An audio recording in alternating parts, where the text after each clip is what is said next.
Hey there, my name is Pravus, and today I'm going to offer a few advanced tips for players who already have experience with Age of Wonders 4. We covered some essential tips for beginners in a previous video, but if you've completed one or two playthroughs, I'm willing to bet there are going to be at least a couple of tips in here that will surprise you. So without any further ado, let's get started. Boost your constructions. Unlike several 4X strategy games, Age of Wonders does not offer an option to rush the construction of a building by using gold or other resources. Instead, you can cut the cost of a building by half if you select the right province improvements as you expand your city. As an example, suppose you want to get an early farming building to boost your food production. If you expand one forester, you'll build that structure twice as fast, which means earlier food generation. Likewise, you can boost an early production building if you develop a nearby farm, etc., etc.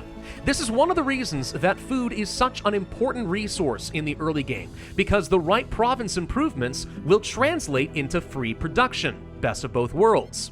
The ideal city will have a total of 3 farms, 3 foresters, and 3 quarries for the maximum number of boosts, but at least 1 or 2 of each will get a tremendous amount of value. Look at the terrain around your cities and plan accordingly. Use Whispering Stones for stability. Whispering Stones are most often used to vassalize free cities on the world map, but you can also use them to improve your city's stability. Hidden behind this gear button on the city menu, you can see that we have the option to deploy a Whispering Stone to gain extra city stability per turn.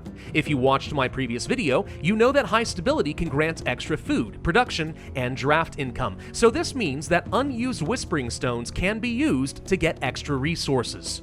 Alternatively, if one of your cities is trending toward negative stability and you don't have time to build a recreational building, this can staunch the bleeding until you're in a better position. Basically, if you have a Whispering Stone sitting around and gathering dust because you can't find any more free cities, then that's just wasted potential.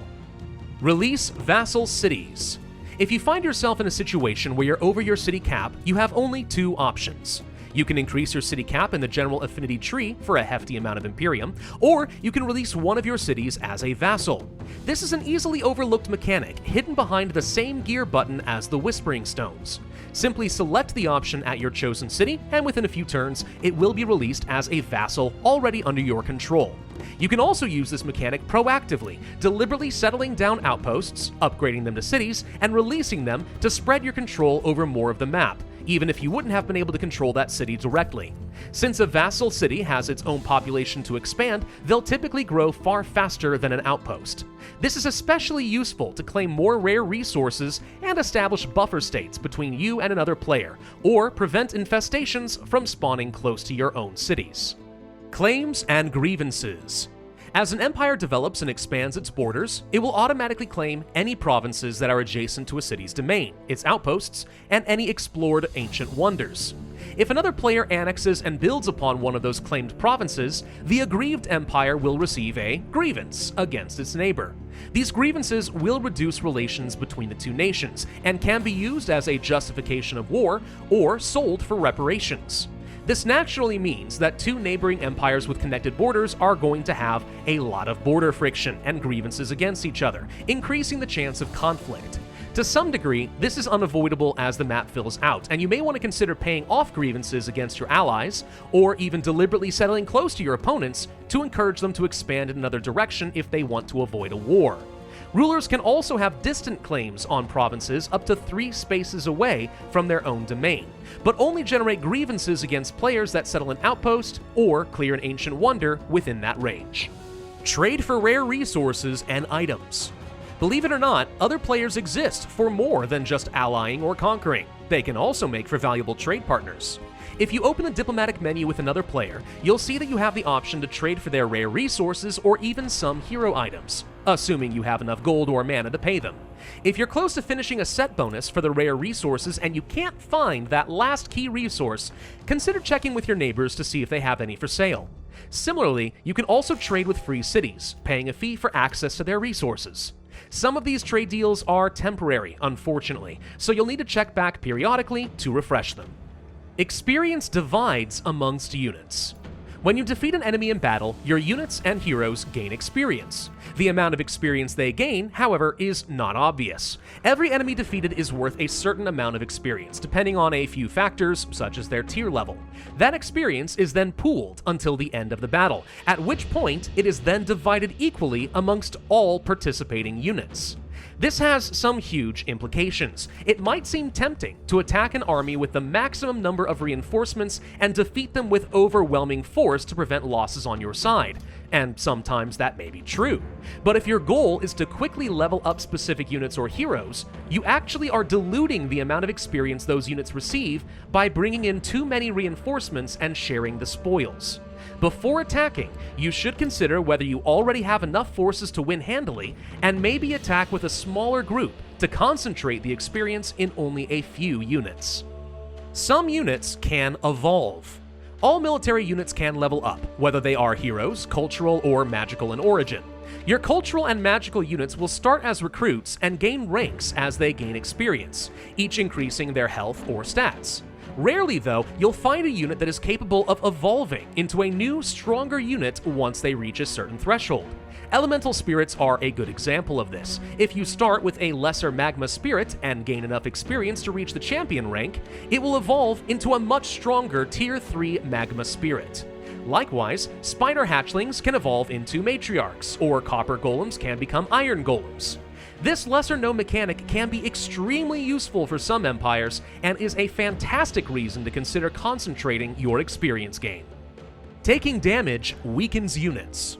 As you fight your battles, you'll notice that your armies are mostly comprised of groups of figures bound together as one unit. As these units take damage, some of the individual characters in the group will die, but the unit is still fighting. However, it will fight with reduced damage, because there are less soldiers to attack the enemy. The more damage you take, the less damage you can inflict. This makes logical sense, but it's easy to overlook. The implications from this are twofold. Firstly, if you heal a damaged unit to the point where it resurrects one of their falling figures, then you're not only saving the unit from death, you're also increasing your damage potential. Second, it means that giant units, such as dragons, ogres, or reapers, will continue to do their maximum damage potential up until their death. This could make them ideal damage sponges, assuming they don't die, of course. You can research old tomes. As you research your tomes of magic, you'll likely find that your Tier 1 and Tier 2 tomes will eventually be replaced by Tier 3 tomes of magic for all affinities, regardless of how you develop your empire. Generally, you will want to spend your research in the most powerful forms of magic, but there might be situations where you want to research a previous tome for a specific spell, province improvement, or passive bonus. But those lower tier tomes are no longer showing themselves, so are they gone for good? Nope. If you click on the Show Tome library at the bottom, this will bring up a full list of all tomes of magic. From here, you can select one of those lower level tomes and research it as normal. Good things come to good people. You've surely seen that your ruler has an alignment that fits on a spectrum between good and evil, and certain actions, events, or faction traits can affect that alignment. This alignment will have an impact on your diplomacy, as all other empires and free cities are predisposed to liking good rulers while disliking evil rulers.